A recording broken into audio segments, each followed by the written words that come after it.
Good morning, magandang araw pong muli sa lahat ng aking viewer at muli po, welcome back sa aking channel. Ano po?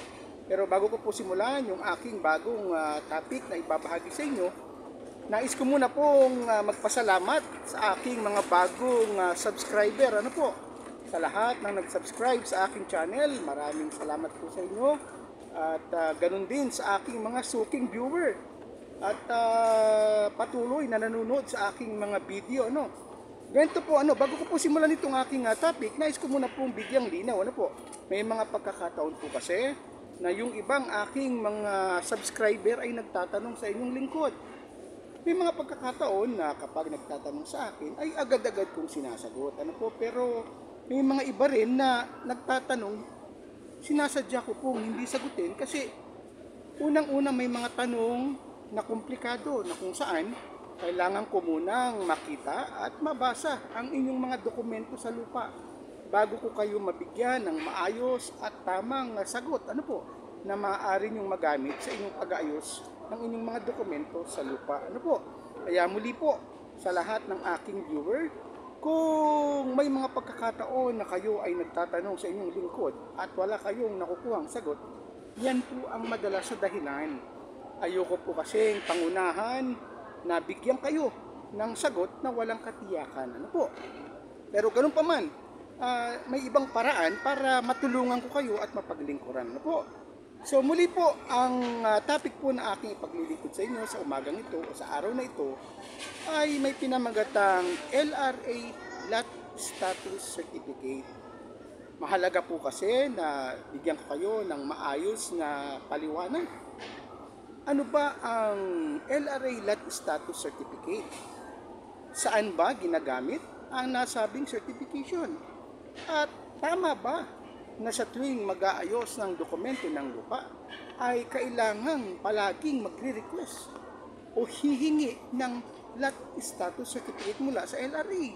Yan po yung gusto kong bigyang linaw kasi sa mga nagdaang araw po at nagdaang buwan, ang inyo pong lingkod ay pumupunta sa LRA office na kung saan sa tuwing ako po ay pumupunta, marami po akong nakikita at nasasaksihan.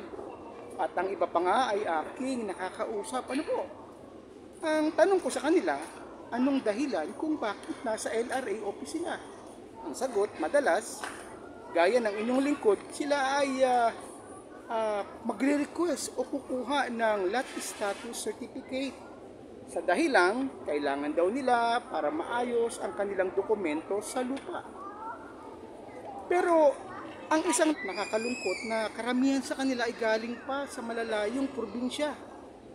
Meron akong nakausap na galing pa sa parting Kabikulan, sa dulong bahagi ng Kabikulan, Region 5. At meron namang iba galing pa ng Pangasinan.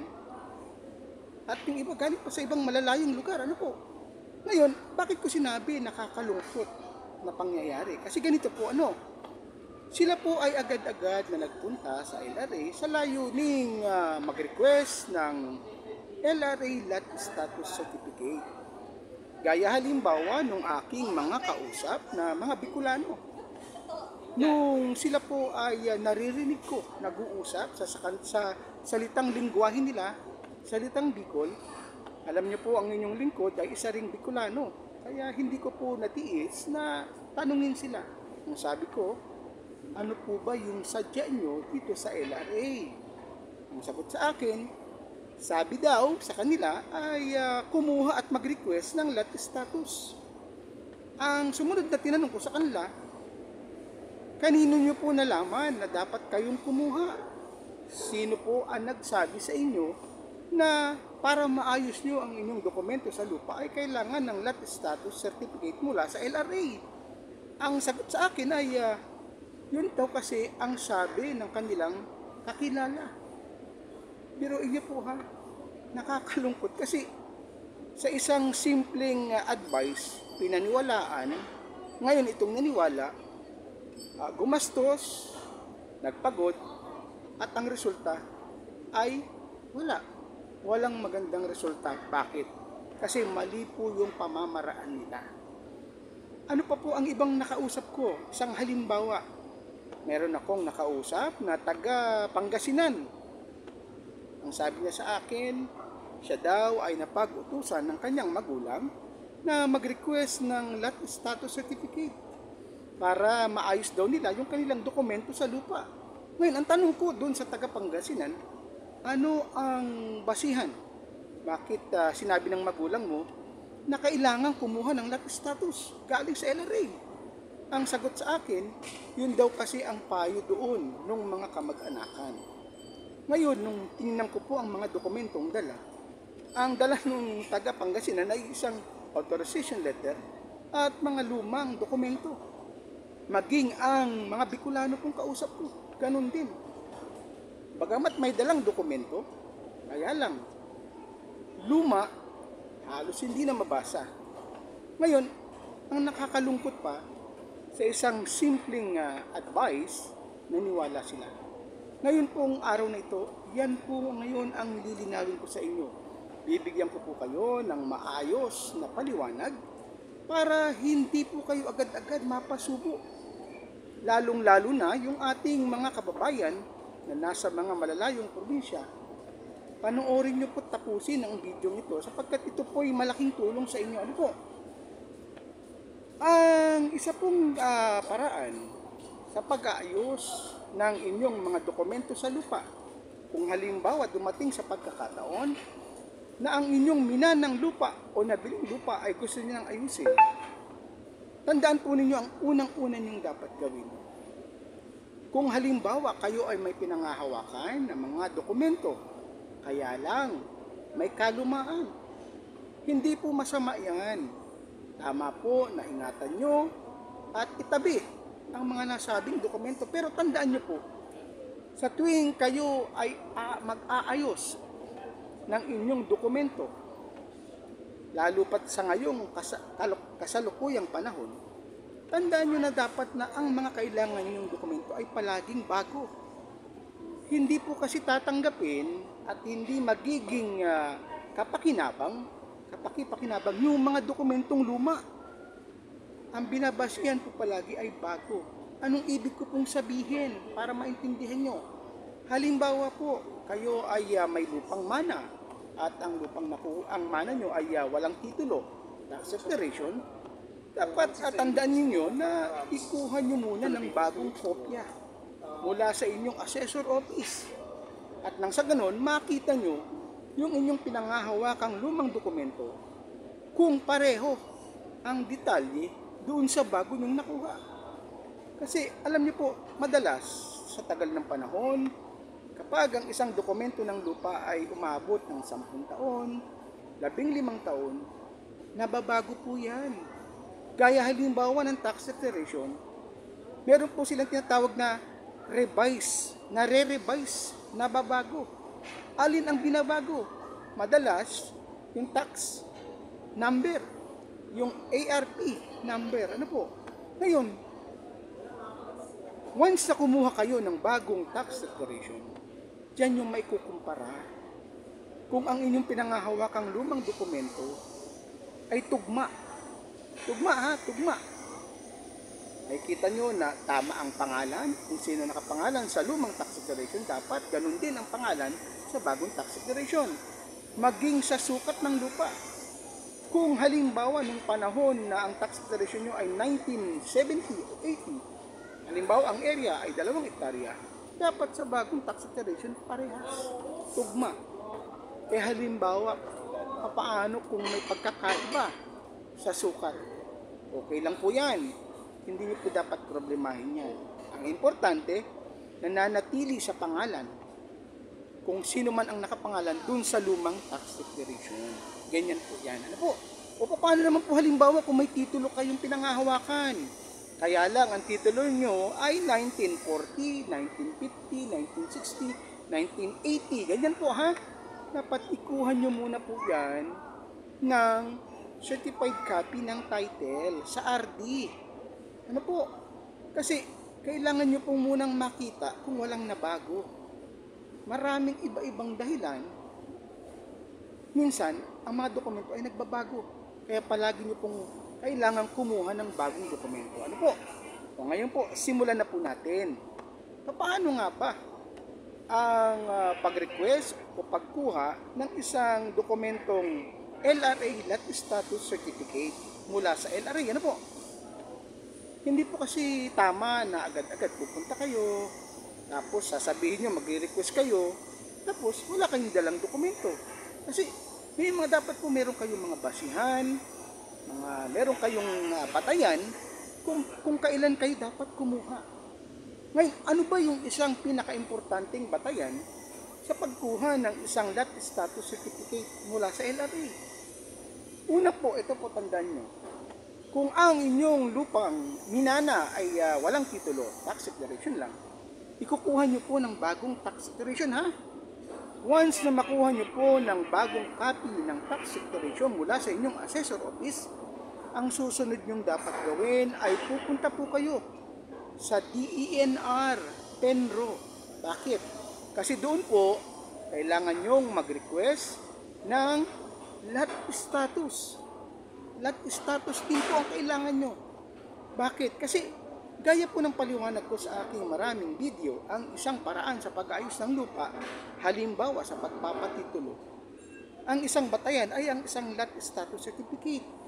Ngayon, may mga pagkakataon na bakit kailangan ikuha ng lot status certificate mula sa DENR Penro?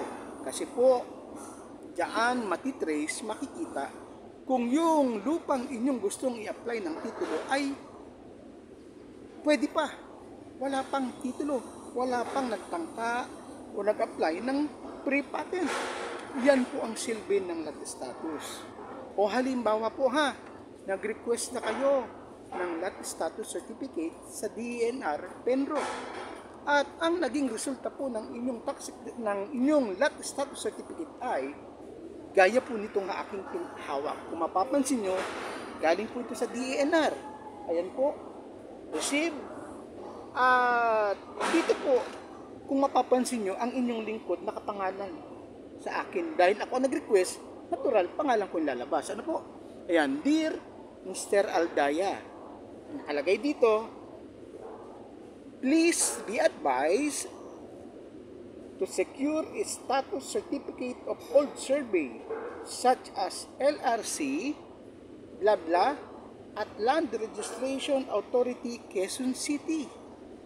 Ganyan po yan. Kapag kayo po ay nakakuha na ng lot status mula sa DENR Penro sa inyong probinsya, at ang nakuha nyong lot status ay ganito po ang sinasabi, nakalagay na dapat kayong kumuha sa Quezon City LRA office, yan na po yung kasiguraduhan na talagang dapat kayong pumunta. Dapat yung ikuha ng lot status sa LRA. Pero ang tanong ito po, kapag po ba nahawakan nyo itong ganitong dokumento, dapat ba agad-agad kinabukasan pupunta na kayo para mag-request? Hindi pa rin po. Ang susunod nyo pong gagawin pagkatapos nyo mabasa na yung inyong lot status certificate galing DENR, ano po?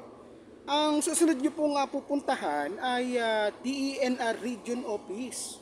Kasi po, meron kayong dapat na kuning mga dokumento na dadalhin nyo papunta sa LRA Quezon City. Kasi po, hindi po pwedeng pupunta kayo ng LRA na ito lang ang dala nyo. Hindi po nila ito tatanggapin. Kasi may iba pong dokumento silang hinihingi tungkol doon sa lupa na inyong i-apply. Ano po?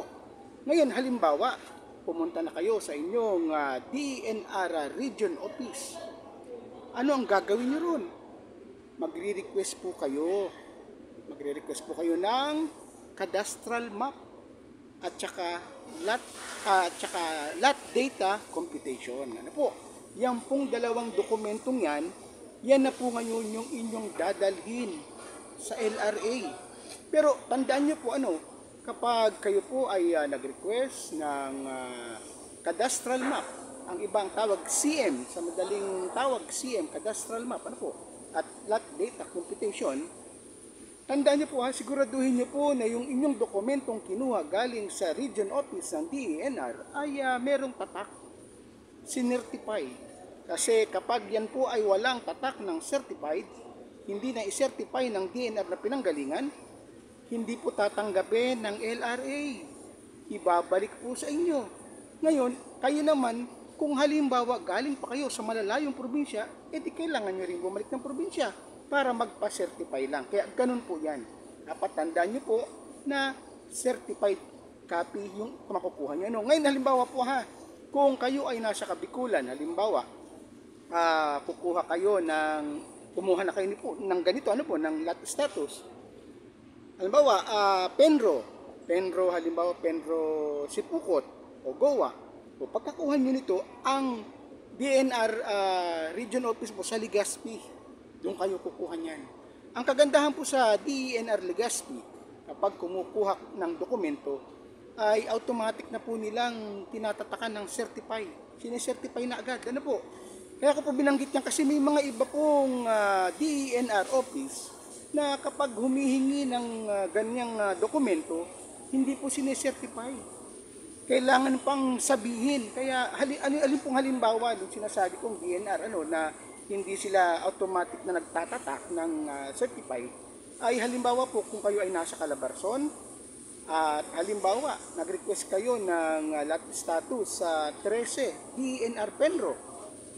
Once na makuha nyo, pupunta na kayo sa Los Baños. Nandiyan po ang opisina ng Regional Record Division ng DENR.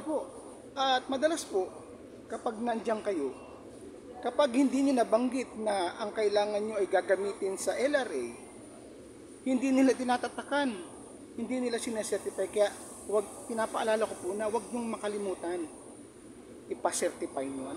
Kasi para hindi na kayo bumalik pa. Ayan po ha, tandaan nyo po yan ha. Ngayon po, ano na mangyayari kung halimbawa pumunta na kayo ng LRA Quezon City para mag-apply? Kapag nag-apply po kayo doon, hindi nyo po agad yan makukuha ang resulta. Kayo po ay maghihintay. Sa aking karanasan, medyo inabot po ng 4 na buwan. Bago ko nakuha yung aking mga request. Lahat ng mga ni-request ko ng mga lot status certificate sa LRA, ganyan po palagi inaabot ang tagal.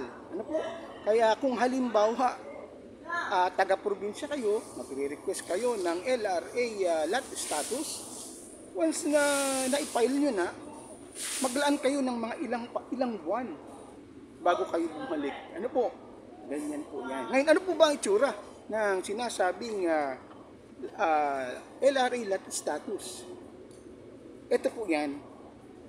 Ito na po yan. Ganito po ang itsura. Ngayon po, itong certification na to kasi, kapag kayo ay mag-a-apply na ng titulo ng lupa sa DENR, kukunin po nila ito sa inyo. Hindi nyo na ito makukuha sa kanila na. Kasi kasama na po ito sa reference na kanilang gagamitin. Ayan po ha. Dagdag paalala ko lang po ha. Halimbawa po, nasa LRA na kayo, nakapag-request na kayo, meron po kayong makukuhang maliit na resibo. Tandaan nyo po ha. Huwag nyo pong kalimutan, napaka-ingatan nyo po yan.